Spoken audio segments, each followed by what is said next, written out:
Hi everybody, Dr. Cary Yurkiw here. Just got home from work, and this year I committed to sharing with you some things that I do at home to help me with my health. And I brought up my personal blender here, and I'm going to show you some of the basic ingredients that I put in my smoothies. So yesterday I opened this organic coconut milk, and I really like coconut milk both for the taste of it as well as the nutrition. And I'll put some of the nutritional and ingredients in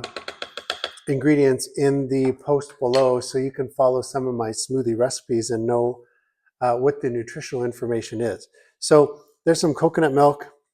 I like this almond milk from Costco, Kirkland brand.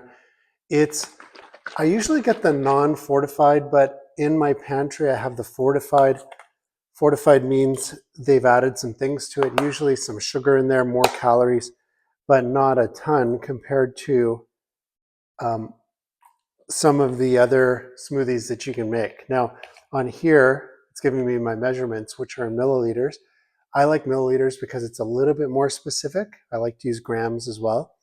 So this tells me right now I'm at 300 milliliters of the coconut milk and the almond milk. And then I'll often scan the barcode right here and then put that into my carb manager. Here's the nutritional label on it, of course. And we're going to scan that in and put that in later. And I will show you what the macronutrient breakdown is for that as well. Now, here is CanPrev's probiotics, 15 billion. I like to put probiotics into my smoothies. It's really good for gut health. A lot of the research now is saying that our gut health is very important. Even producing some neurotransmitter-like chemicals as well in the intestine. It's like our second brain. So I think that's important for us to take good care of our intestine, not just for intestinal health, but our body in general. Now I'm going to open this enhanced collagen. I often recommend this to my patients. This is Organica brand.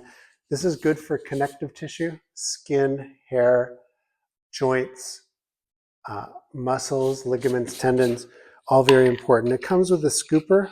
I'm just going to start with one scoop because we're starting the new year. If you're just making smoothies the first time, just put a little bit in, see how your body reacts to it, and then you can ramp it up from there. Then I'm going to put some Psyllium flax fiber into the mixture as well. Again, good for gut health. And I'm just going to grab a spoon here. And so very good for gut health. It's going to help to keep food moving through your intestine.